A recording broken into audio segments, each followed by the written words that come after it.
Hello students, welcome back to my channel. Today I shall discuss about the mixed combination of the cells. आज हम लोग सेलों के मिश्रित संयोजन के बारे में अध्ययन करेंगे। यहाँ पर n सेल्स को लेकर के श्रेणी क्रम में जोड़ दिया गया है। फिर इन श्रेणी क्रम में जुड़ी हुई एक जैसे n सेलों का जो एक पंक्ति मिलती है, इस तरह से कई पंक्तियों को लेकर के एक दूसरे से समांतर क्रम में जोड़ दिया जाता है। इस प्रकार यहाँ पर n सेल की एक पंक्ति है जो परस्पर श्रेणी क्रम में जुड़ी हुई है और ऐसे m पंक्तियों को लेकर के परस्पर समांतर क्रम में जोड़ दिया गया है।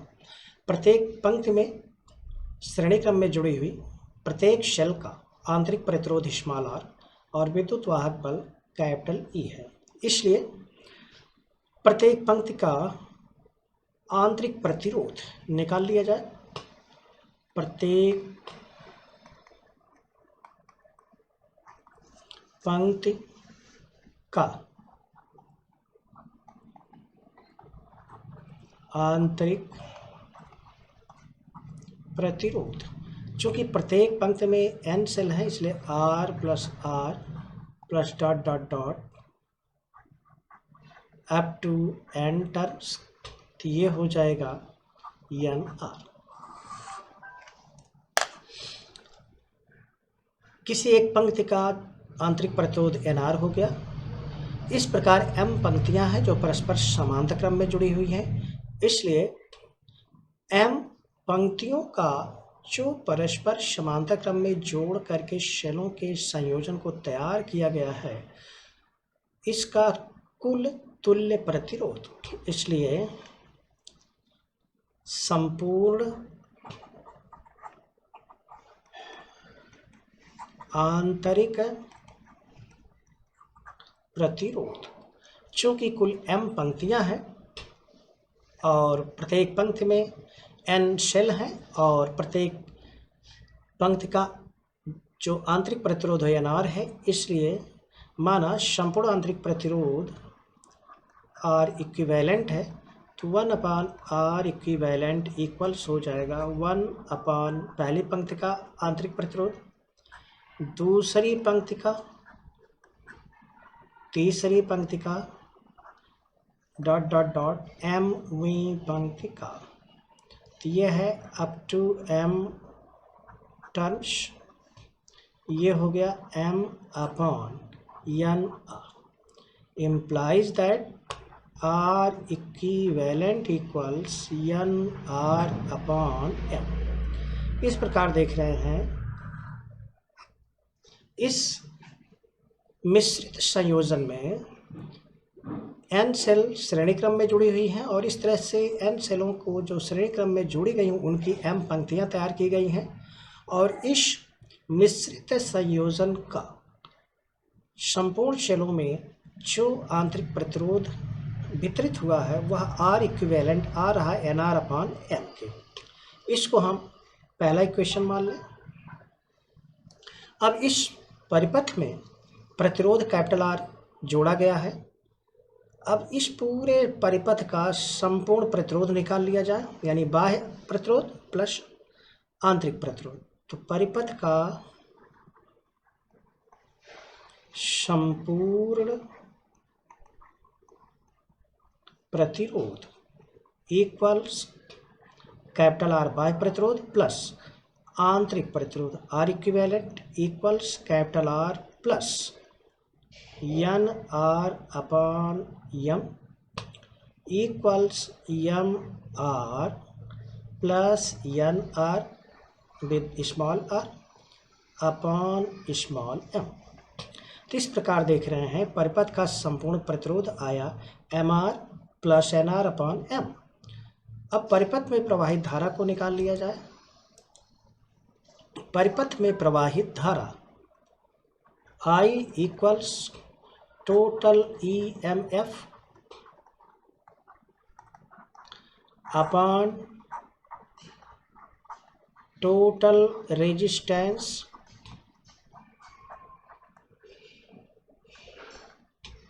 टोटल रेजिस्टेंस हम लोगों को प्राप्त हो चुका है। टोटल EMF को देख लिया जाए, ये इक्वेशन 2 हो जाएगा। अब टोटल, इसको तीसरा मान लिया जाए, टोटल रेजिस्टेंस हम लोगों ने निकाला है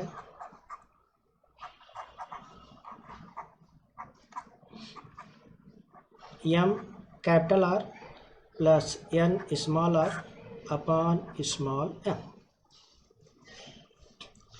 टोटल ईएमएफ किसी एक पंक्ति का कुल विद्युत वाहक बल देख लिया जाए।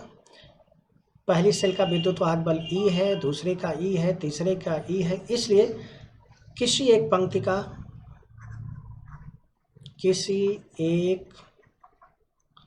पंक्ति में जुड़ी n सेलों का विद्युत वाहक बल equals E plus E dot dot dot n turns equals NA। चूँकि प्रत्येक पंक्तियां समांतर क्रम में जुड़ी हुई हैं और किसी एक पंक्ति का विद्युत वाहक बल NE है, इसलिए संपूर्ण संयोजन में कुल विद्युत वाहक बल NE के बराबर होगा, क्योंकि समांतर क्रम में विद्युत वाहक बल नियत रहता है। किसी एक सिरे से चल करके दूसरे सिरे के बीच में जो विद्युत वाहक बल होगा वही दूसरे पंक्ति के लिए, वही तीसरे पंक्ति के लिए, वही चौथे पंक्ति के लिए, और फिर अंततः संपूर्ण विद्युत वाहक बल संपूर्ण मिश्रित क्रम में जुड़े हुए सेलों के लिए भी वही होगा। ये हो गया NE। इसलिए धारा I इक्वल्स मिला total EMF NE upon total resistance है MR plus NR upon small m equals MNE upon MR plus NR। ये मोस्ट इम्पॉर्टेंट है। करंट आ गई I equals MNE, I equals MNE upon M capital R plus N small r। अब अधिकतम धारा को प्राप्त करने के लिए डिनोमिनेटर अर्थात जो हर का पद है ये कम से कम होना चाहिए, न्यूनतम होना चाहिए। इसके लिए कंडीशन हो सकती है इस तरह से, देखिए इसको निकाला जाए MR प्लस NR को इस तरह से लिख सकते हैं MR square plus square root NR square, square root MR whole square equals MR, square root NR square equals NR। यहाँ और यहाँ में कोई अभी परिवर्तन नहीं किया गया है। इसको स्क्वायर रूट और स्क्वायर के फॉर्म में, स्क्वायर रूट और स्क्वायर के फॉर्म में रख दिया गया है। अब minus square root 2 times MR square root NR, इसको हमने घटा दिया। अब इसको कैंसिल करने के लिए इतना जोड़ दिया जाए तो ये हो जाएगा plus twice square root MR square root NR। अभी यहाँ पर देखिए फोकस किया जाए, A square plus B square minus 2AB, ये हो जाएगा A minus B whole square. तो इस इतने पूरे टर्म को इस तरह से लिख सकते हैं, square root MR minus square root NR whole square plus twice square root MR NR। अब capital R times M plus small r n times को हमने इस रूप में लिख दिया। अब इस वैल्यू को यहाँ पर पुट किया जाए, इसको इक्वेशन 3 मान लिया जाए। I equals MNE upon square root MR minus square root NR whole square plus twice square root M R N R. I के मान के अधिकतम होने के लिए ये मान न्यूनतम होना चाहिए, चूँकि एम और एन आर, एम और एन, आर और कैपिटल आर, ये पूरा का पूरा एक दूसरे से मल्टीप्लाई किया गया है। इसमें से कोई भी जीरो हो नहीं सकता है। एम पंक्तियों की संख्या है, एन किसी एक पंक्ति में सेलों की संख्या है, कैपिटल आर बाहर का प्रतिरोध है, स्मॉल आर सेल का आंतरिक प्रतिरोध है, तो पूरा का पूरा कांस्टेंट है। ये पद जीरो हो सकता है, अर्थात डिनोमिनेटर को यानी हर को न्यूनतम करने के लिए इसको हम जीरो कर नहीं सकते हैं, इसको जीरो किया जा सकता है। इसलिए यह वेरिएबल टर्म है यानी परिवर्ती पद है, इसलिए इसको जीरो किया जा सकता है। चूँकि प्रत्येक यहाँ पर देख रहे हैं पहला पद दूसरा पद का जो अंतर है, ये प्रत्येक पदों का अंतर जो है देख रहे हैं स्क्वायर किया गया है, और इसका स्क्वायर यानी वर्ग, जो किसी भी वस्तु का जब किसी भी अंक का हम वर्ग करते हैं तो उसका मान ऋणात्मक नहीं हो सकता, इसलिए मान ऋणात्मक हो नहीं सकता। कम से कम मान इसका जीरो हो सकता है। इसलिए आई अधिकतम होने के लिए, फॉर मैक्सिमम आई यानी अधिकतम धारा के लिए, square root M R minus square root N R whole square should be equal to 0, और square root M R equals square root N R, और M R equals N R implies that capital R equals n r upon small m।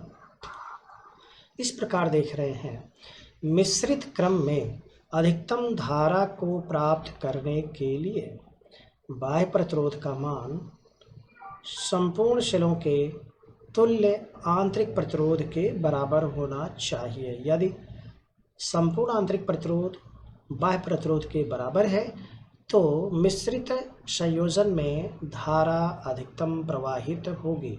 और अधिकतम धारा देखिए कितनी हो सकती है, आई मैक्स इक्वल हो सकती है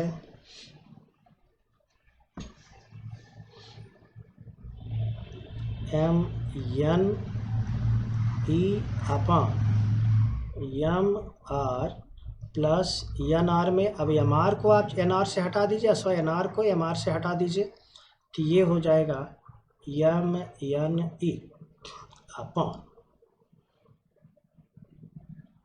एम आर की value N R upon M plus N R, M M cancel कर दिया जाए तो ये हो जाएगा M N E upon 2 N R, N cancel कर दिया जाए तो ये हो जाएगा एम ई अपॉन 2 आर, और अगर आप आर को हटावेंगे तो मिलेगा 2 कैपिटल आर। इस प्रकार देख रहे हैं अधिकतम धारा के लिए यदि इस परिपथ में बाह्य प्रतिरोध का मान सेलों के संपूर्ण आंतरिक प्रतिरोध के बराबर होता है, तब सेलों को संयुक्त मिश्रित क्रम में जोड़ा जा सकता है, यानी मिक्स्ड कॉम्बिनेशन उनका लिया जाएगा, अन्यथा नहीं लिया जाएगा। Okay, thanks for watching the video.